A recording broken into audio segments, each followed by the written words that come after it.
இது பச்சை கொத்தமல்லி வேற நம்ம ஷாப்ஸ்லாம் காஞ்சு கிடைக்கும் இல்லையா? இது எது பச்சையாக, இது நார்த்து சைடில் இந்த வின்டர் சீசனில் கிடைக்கும். இது ரொம்ப ஹெல்த் பெனிஃபிட்ஸ் இதில் நிறையா இருக்குது. ஹை ஃபைபர் அண்டு இது வெரி வெரி வெரி டேஸ்டி.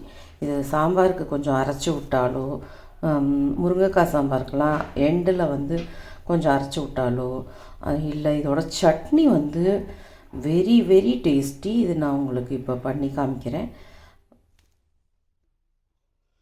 இது இப்போ நம்ம இந்த ஒரு கட்டு எடுத்துக்கலாம். இதில் கொஞ்சம் இப்போ உரிக்கணும். இந்த விதையாக பார்த்து எடுத்து வச்சுக்கணும். இப்படி உரிச்சா இது வந்துடும். இது இப்படி கையில் இது விதையாக பார்த்து இப்படி எடுத்து வச்சுக்கணும். மற்ற இந்த கம்பெல்லாம் முத்தி போயிருக்குங்கிறதுனால இது யூஸ் ஆகாது. மற்றபடி இந்த விதை மட்டும் எடுத்து வச்சுக்கணும்.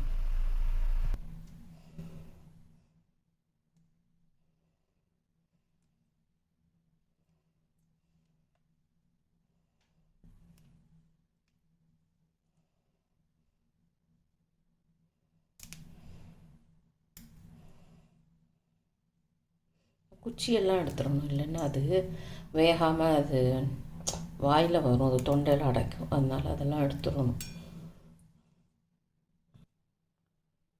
ஸோ இப்போ இந்த மாதிரி ஒரு கட்டு கொத்தமல்லி வேற உரிச்சு வச்சுருந்தாச்சு. இதில் கொஞ்சம் இலசாக இருக்கிற அந்த கொத்தமல்லி தழை கூட இதில் இருந்ததுன்னா எடுத்து போட்டுக்கலாம். அந்த பூ தழை அதெல்லாம் இலசாக இருந்ததுன்னா எடுத்து போட்டுக்கலாம்.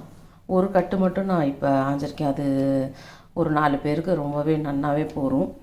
இது 2 கட்டு நான் அப்புறமா வச்சுருக்கேன். பர்டிகுலர்லி முருங்கைக்காய் சாம்பார் பண்ணுறச்சி இறக்கி வைக்கிறதுக்கு முன்னாடி ஒரே ஒரு பாதி வெங்காயம், பெரிய வெங்காயமாக இருந்தால் பாதி, சின்ன வெங்காயமாக இருந்தால் ஒரு 2 வெங்காயம் அதை உரித்து பச்சையாக அதோட இந்த கொஞ்சம் ஒரு இவ்வளோ கொத்தமல்லி தழை போடும். இவ்வளவு இல்லைன்னா இவ்வளோ எடுத்து இதோட மிக்சியில் வெறுமை ஒரு ஓட்டிட்டு அதை அப்படியே கலந்துட்டு அப்படியே ஆஃப் பண்ணிடணும். உடனே இறக்கிறதுக்கு முன்னாடி பண்ணால் என்ன ஒரு டேஸ்ட் என்ஹான்ஸ் ஆகும்னா சாப்பிட்டுட்டே இருப்பேன். அது மாதிரி இருக்கும்.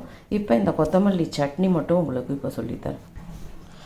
இந்த அளவுக்கு கொத்தமல்லி வரைக்கும் ஒரு 3 பச்சை மிளகா, தக்காளி எந்த அளவுக்கு போடுறோமோ அந்த அளவுக்கு நல்லாயிருக்கும். கொஞ்சம் பெருசாக இருக்கிறதுங்கிறதுனால 4 தக்காளி, சின்னதாக இருந்தால் 5 6 கூட போடலாம். தக்காளி குவான்டிட்டி ஜாஸ்தி பண்ணோம், அதனால் நம்ம கொத்தமல்லி வரையும் பார்த்துக்கணும். அதுக்கு தகுந்த மாதிரி ஓகேவா? இந்த அளவுக்கு எடுத்துக்கணும். கொத்தமல்லி வேற சட்னி பண்ணுறதுக்கு கொத்தமல்லி வேற இந்த மாதிரி கட்டாக கிடைக்கும். கட்டாக கிடைக்கிறதுலேருந்து ஒரு கட்டு மட்டும் இப்படி உருவி வச்சுருக்கேன். இதில் அந்த கம்பெல்லாம் இருக்கக்கூடாது. ஒன்லி விதை அண்டு தழை எடுத்துக்கலாம். அவ்வளோதான். மோஸ்ட்லி விதை தான் இருக்கும், அப்புறம் தழை. இந்த அளவுக்கு இருக்குன்னாக்கா அதுக்கு ஒரு 3 பச்சை மிளகா. தக்காளி எந்த அளவுக்கு போடுறோமோ அந்த அளவுக்கு நல்லா இருக்கும். 4 தக்காளி பெருசாக இருக்கிறதுனால எடுத்து வச்சுருக்கேன். சின்னதாக இருந்தால் ஒரு 5 6 கூட எடுத்து வச்சுக்கலாம். அது தக்காளி குவான்டிட்டி இன்க்ரீஸ் பண்ணுங்கிறதையும் பார்த்துட்டு அதுக்கு தகுந்த மாதிரி நம்ம பருப்பும் கொத்தமல்லி வரையும் போடணும். ஓகேவா? மிளகா கொஞ்சம் கம்மியாக இருக்கும் போல் இருந்தது, அதனால் இன்னொரு மிளகா சேர்த்து 4 மிளகா வச்சுன்ட்டேன். தக்காளி கட் பண்ணின்ட்டேன். இது வச்சுன்ட்டேன். அடுப்பில் இலுப்பச்சட்டி போட்டிருக்கேன். அது இரும்பு இலுப்பச்சட்டியாக இருந்தால் உடம்புக்கு நல்லது. அலுமினியம் அவாய்ட் பண்ணுறது எல்லாத்துக்குமே நல்லது. பிரெயின் அஃபெக்ட் பண்ணுறது அப்படிங்கிறோம். ஏன்னா நம்ம அந்த கரண்டியால் இந்த கிளறி பண்ணுறச்சு அது இந்த சின்ன சின்ன அலுமினியம் பார்ட்டிகிள்ஸ் வயிற்றுக்குள்ளே போகிறதுக்கு சான்சஸ் ஆர் தேர். அதனால் அது அலுமினியம்லாம் அது பிரெயின் அஃபெக்ட் பண்ணுறதுங்கிறதுனால அலுமினியம் அவாய்ட் பண்ணிக்கிறது நல்லது. இது நான் இப்போ தான் ரீசெண்டாக வாங்கினதுனால இன்னும் கொஞ்சம் பழக்க வேண்டியிருக்கு. அது அப்பப்போ அலம்பி எண்ணெய் தடவி வைக்க வேண்டியிருக்கு. இப்போ கொஞ்சமாக எண்ணெயை விட்டுன்ட்டு இப்போ நம்ம என்ன பண்ணுறோன்னா கொஞ்சம் உளுத்தம்பருப்பு போடணும். ஸோ இப்போ எண்ணெய் காய விட்டு உளுந்தம்பருப்பு, இது உடச்ச பருப்பாக இருக்குது.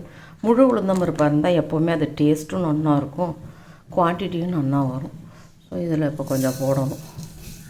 இந்த அளவுக்கு இதோட குறைச்சி கூட சாய்ஸ் அது. ஏன்னாக்கா அது குவான்டிட்டி ஜாஸ்தி பண்ணும், அதனால் அது பார்த்து போட்டுக்கணும். உளுத்தம்பருப்பு கூட குறைச்சி போட்டுக்கிறது அவாவா சாய்ஸ். இரும்பு இலுப்பச்சட்டியை பொறுத்த வரைக்கும் என்ன எனக்கு ஃபைண்ட் அவுட் ஆச்சுன்னா, கொஞ்சம் இது சூடாகிறதுக்கு டைம் எடுக்கும். ஆனால் ஆயிடுத்துன்னா கான்ஸ்டண்ட்டாக ஈவனாக எல்லா இடத்துலையும் சூடாகிறது, நல்ல சீக்கிரமாக ஆறுது. இந்த எண்ணெய் கூட கொஞ்சம் குறைச்சி கூட விட்டுருக்கலாம், இவ்வளோ ஜாஸ்தி கூட தேவையில்லை. கை தவறி விழுந்துருது. இந்த பருப்பு இந்த மாதிரி கொஞ்சம் செவந்த உடனே பச்சை மிளகாயை போட்டுருணும். நம்ம நறுக்கி வச்சுருக்கேன். பாதி பாதியாக உடச்சா கூட ஓகே தான். நான் அப்படி தான் உடச்சி தான் வச்சுட்டுருக்கேன். பச்சை மிளகா அது கொஞ்சம் வறுபட்ட உடனே இந்த கொத்தமல்லி வேறு, இந்த கொஞ்சம் நல்லா வறுக்கணும். வறுக்கிறச்சே வாசனை அப்படி இருக்கும்.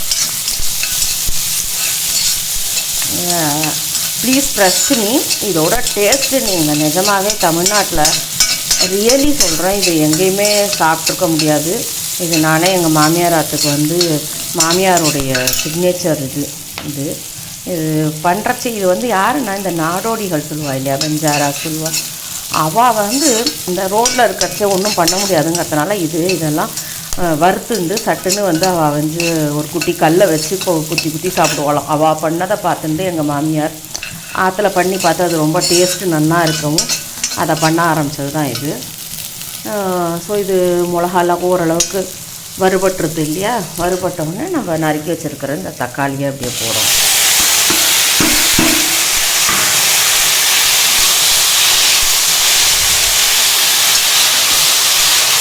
தக்காளி வந்து முதல்ல போட்டோன்னா மற்றதெல்லாம் வறுபடாது. ஏன்னா அதில் வந்து வாட்டர் கண்டென்ட் இருக்கிறதுனால மற்றதெல்லாம் வறுபடாமல் போயிடும், அது வெந்த மாதிரி ஆகிடும். அதனால் தக்காளியை லாஸ்ட்டில் போடணும், மற்றதெல்லாம் வெந்த ஒன்று. இது இப்படியே கொஞ்சம் நல்லா வெந்ததுக்கப்புறம் இதை ஆஃப் பண்ணிவிட்டு உப்பு போட்டு அரைக்கணும். அது நான் சொல்கிறேன். இப்போ இது ஓரளவுக்கு நல்லா வதங்கின்னு இருக்குது. இந்த அளவுக்கு வதங்கினா கூட போதும். இப்போ இதில் உப்பு போடணும், தேவையான அளவுக்கு உப்பு. இது புளிப்பெல்லாம் இருக்கிறதுனால இந்த அளவுக்கு தேவைப்படும். நாங்கள் எப்போவுமே ராக் சால்ட்டு தான் இப்போ ஒரு ரீசெண்ட் இயர்ஸாக யூஸ் பண்ணுறது. அது இல்லைன்னா இந்த கல் உப்பு வருதுல்ல, கிறிஸ்டல் சால்ட்டு, இது 2 தான் யூஸ் பண்ணுறது மோஸ்ட்லி சமையலுக்கு. ராக் சால்ட்டு இதை நல்லா கலந்து வச்சுட்டு இது கொஞ்சம் ஆற விட்டு இப்போ அடுப்பை ஆஃப் பண்ணிடலாம். ஆற விட்டு நம்ம மிக்சியில் அரைச்சிண்டா சட்னி ரெடி.